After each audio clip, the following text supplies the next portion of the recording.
為香港嘅打工仔女提供最基本嘅保障。我哋爭取咗30年，香港終於有強積金。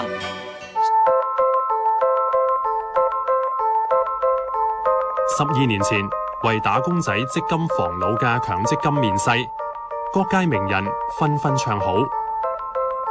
你諗下，啲強積金供款全部都係你㗎喎，梗係有你着數啦。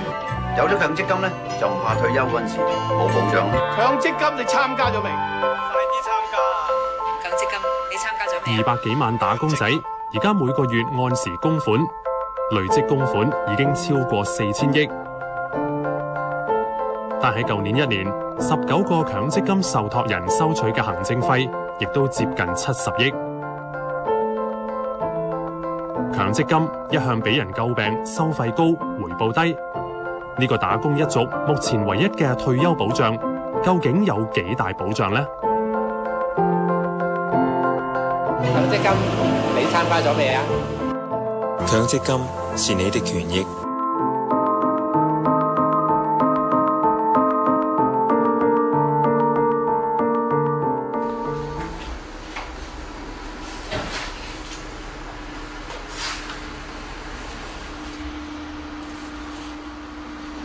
做咗10幾年嘢啦，咁大學之後一路到而家有啲兼職啊、全職啊，數埋埋都有4-5個強積金戶口嘅。平時咧就真係冇乜動力咧，就去整理同管理嗰啲戶口咯。好多時候就係收到嗰啲每年嘅年結啦，咁睇一睇個總額啊，蝕咗幾多，咁咧跟住就可能擺埋喺呢邊啦，冇特別去即係每一年去重新去整理咯。2個月前，積金局推出俗稱強積金半自由行措施，容許僱員自行揀受託人管理自己嗰部分嘅供款。何文傑於是趁機整理下自己嘅強積金戶口，結果佢發現困難重重。原來我哋要去想索取了解下自己名下有幾多個積金戶口，同埋喺乜嘢嘅受託機構裏邊咧，都好困難嘅喎嚇。積金局搞一大輪咧，半個月咁可能覆一封回信俾你咧，就係話你有幾多個戶口嗱？請你自己咧逐個機構再打去問你個戶口號碼係幾號啊，有幾多結存啊咁樣。咁而家你搞緊積金所謂半自由行，咁但係積金局都唔好方便打工仔去方便了解下自己有幾多錢喺邊個機構，連呢一步都做唔到，咁點樣自由行啫？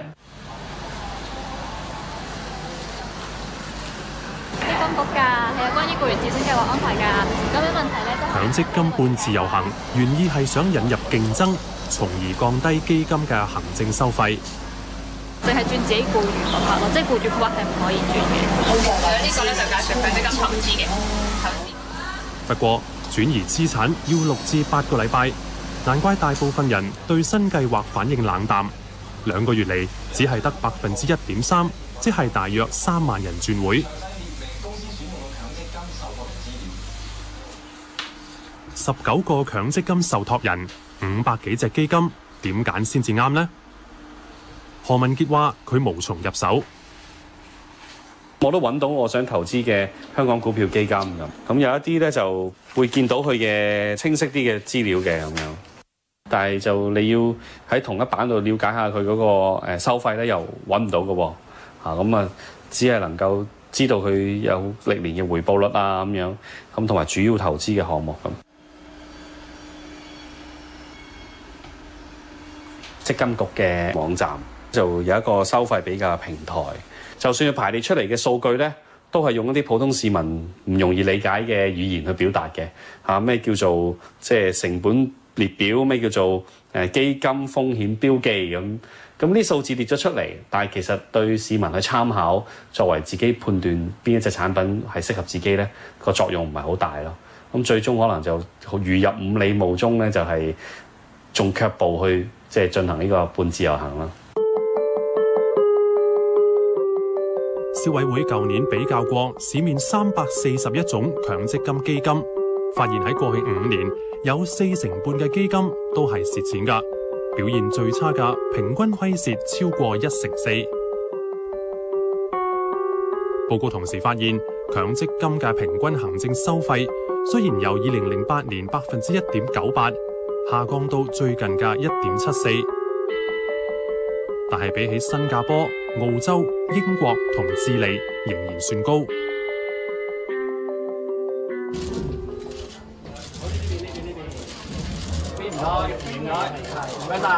咁啊，近年大家都知道咧，有好多意見同埋批評嘅，永遠都係講高收費低回報。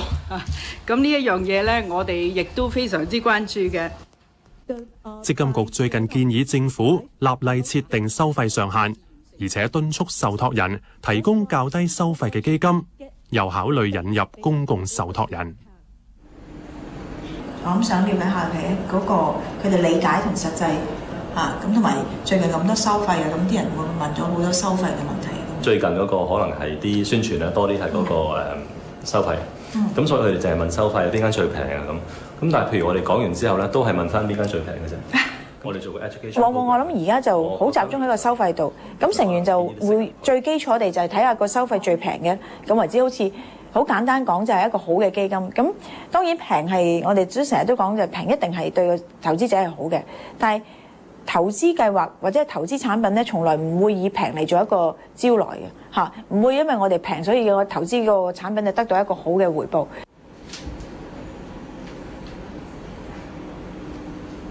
自強積金實施以嚟，蕭美鳳就同強積金打交道。佢話政府同積金局近期針對基金收費嘅建議，令到業界無所適從。你問我立例去做一個價格嘅控制咧，其實始終都係好有違香港個自由競爭個市場。雖然你話對大眾利益，但係幾時再下調咧？如果政府係想扮演一個角色，係佢出嚟做一個公共受託人，咁即係話可能佢係參與緊個市場啦，可能有一班人就會 shift 咗落去喺個政府嗰個保障制度嘅情況底下，咁就同個市場做緊一個競爭。咁呢個失衡嘅話咧，咁大家對強積金嘅期望或者係嗰個信心就更加不濟嘅。咁所以呢點一定要弄清楚咯。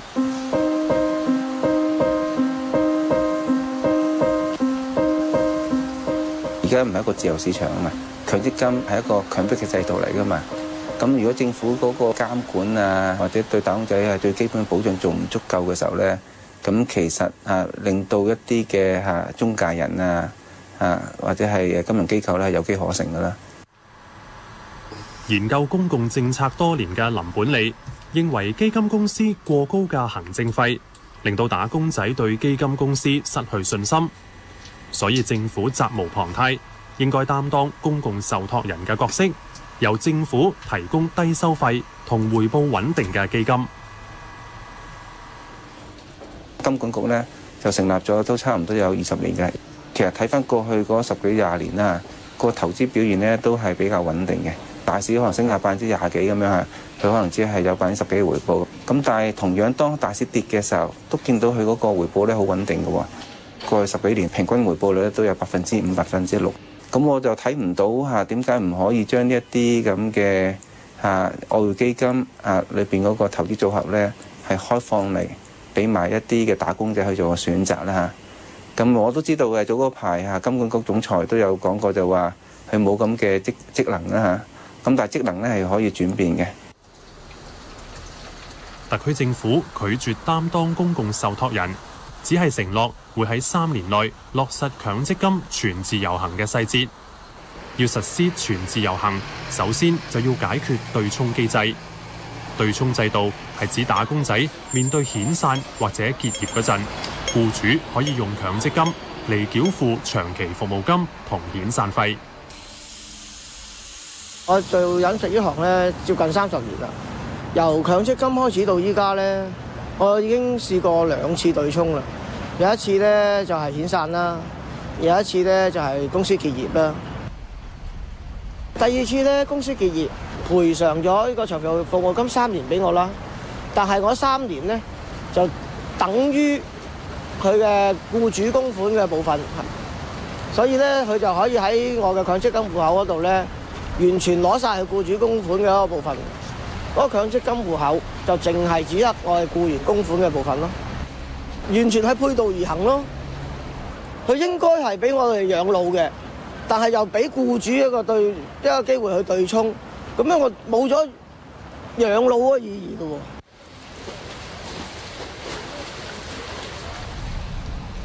特首梁振英喺競選嗰陣承諾過要改革對沖機制，但喺施政報告入面佢就絕口不提。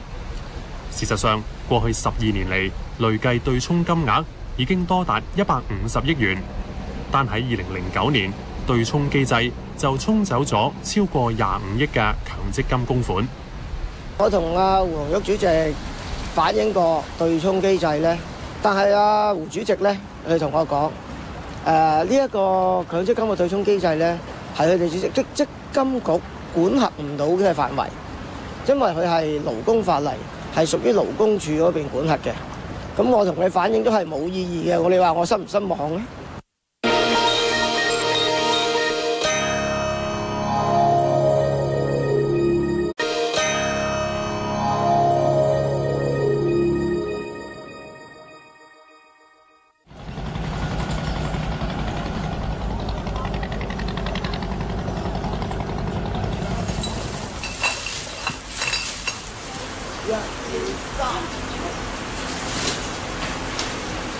我喺度都成10幾年嗰啲清潔工人嘅，做到依家都65歲啦，一日咧9個半鐘咯，由7點至到5點收工。我哋實係人工咧就8370，佢扣埋400蚊強積金，401蚊強積金咧，實質工資就係7000幾噶啦。林三弟過去12年一直做政府嘅外判清潔工，期間佢轉過4間公司，所以有4個強積金戶口。雖然供咗10幾年款，佢到依家都唔係好清楚自己名下嘅強積金有幾多錢，係賺定係蝕。清潔工人咧，多數係買平穩㗎啦。咁但係知唔知平穩基金入面買啲咩嘢嘅？其實我唔識㗎。我哋唔識住，唔識佢買咩，我唔知基金局嗰度點樣玩咧，我就唔知佢㗎。就期望咧就唔好蝕，買個平穩嘅，佢平穩咧就唔會上高，唔會落低㗎嘛。我預咗佢收多少手續費啊，即係我諗住退休咧，我都有返多少強積金喺嗰度啊嘛。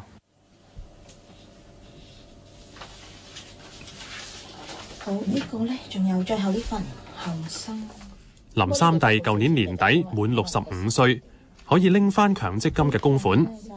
佢打算一筆過攞翻啲血汗錢出嚟，所以專登請工會嘅幹事 Mandy 幫佢計數，再計翻究竟供咗幾多錢咁多年，然之後先知道賺咗定蝕咗咯。就有16000幾啦，最新嗰份啦。咁但係唔知賺定蝕，因為佢冇寫到呢，你究竟供咗幾多錢。呢個好耐以前㗎啦，應該你做地盤做散工嗰陣時咯。咁你仲有呢度有一個啦，好耐以前。呢份仲要8000幾蚊，都蝕咗300幾蚊啦。你買嗰啲係咩基金啊？穩定喎，佢叫做。咪咯。但係都蝕錢嘅。穩定啲蝕錢。係咯，蝕300幾。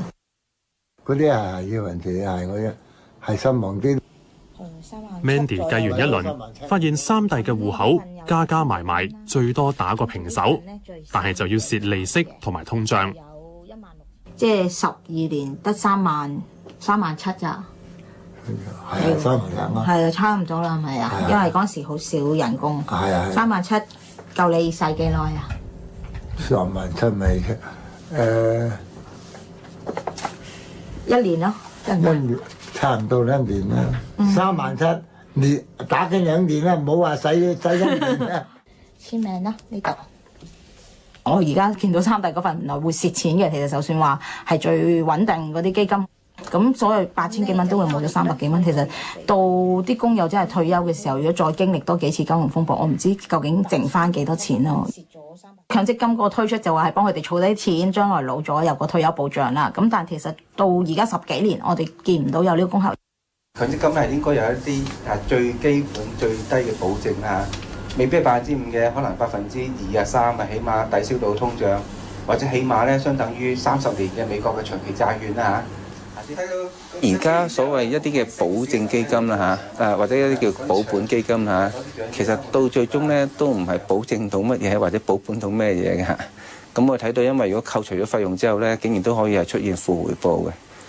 即係好在呢個禮拜係升咗嘅啫，即係有同學就林本利認為，目前嘅保守同保證基金都保障唔到打工仔嘅退休生活。佢建議引入同恒生指數表現掛鈎嘅指數基金，有助進一步降低管理費。所以其實我就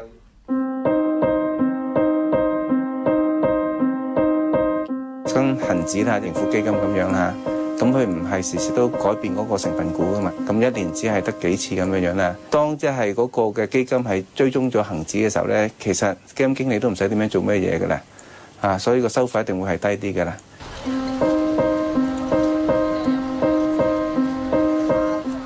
長遠嚟講咧，嗰個表現咧亦都係可以跟到嗰個大市咧，兼且係有股息收添。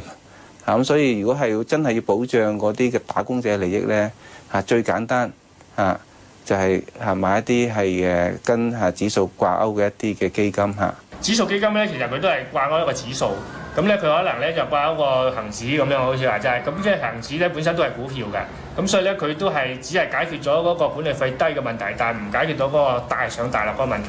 咁但係咧，如果以退休嘅核心嗰一筆錢嚟講咧，咁我覺得就唔應該咁大上大落嘅。冇得揀。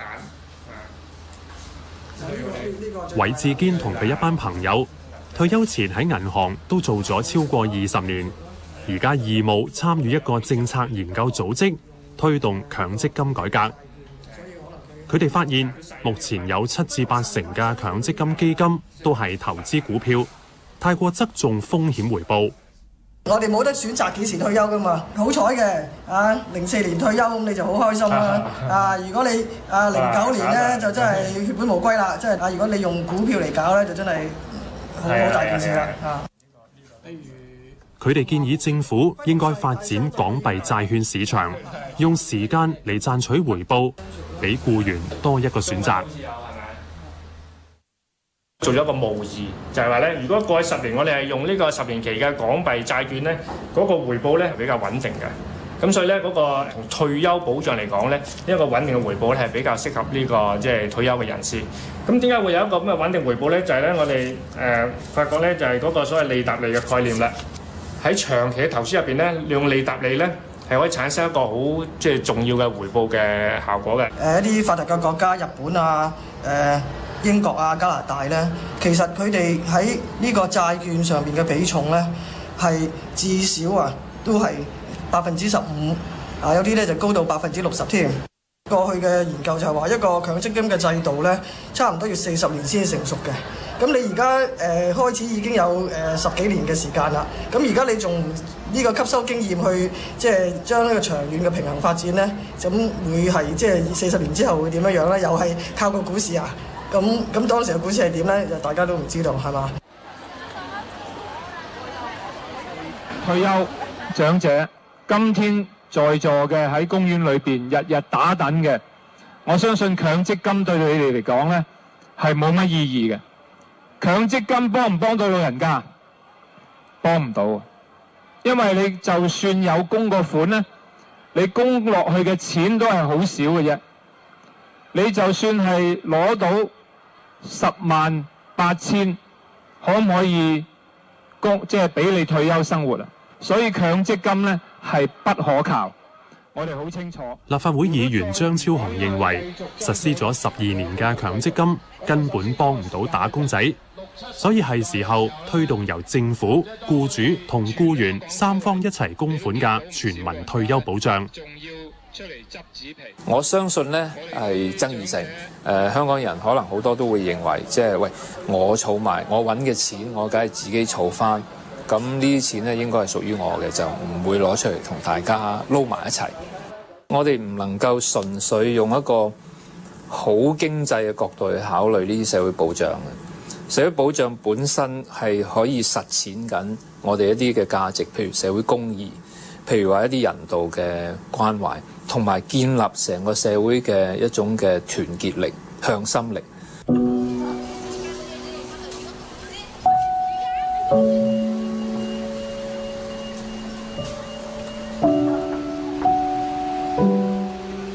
香港作為一個國際都市，我哋嘅公共儲備，我哋而家喺社會上嘅財富咧，係有充足有餘嘅資源去提供每一個市民嘅基本保障。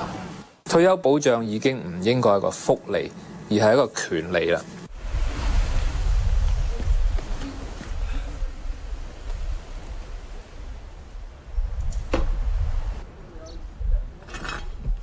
林三弟65歲，供咗12年強積金，結果只係儲到37000幾蚊。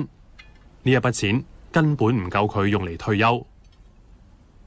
好辛苦噶，因為我有咁大年紀啦，做到周身痛噶。諗過啦，準備響晚年都唔做噶啦。退休咁多咧，就退出噶嘛。而家你退休金咁少喎，我早退出啦。我咪更加困難，我哋呢都冇得好諗噶啦，有一年就做一年，有一日做一日嘅啫。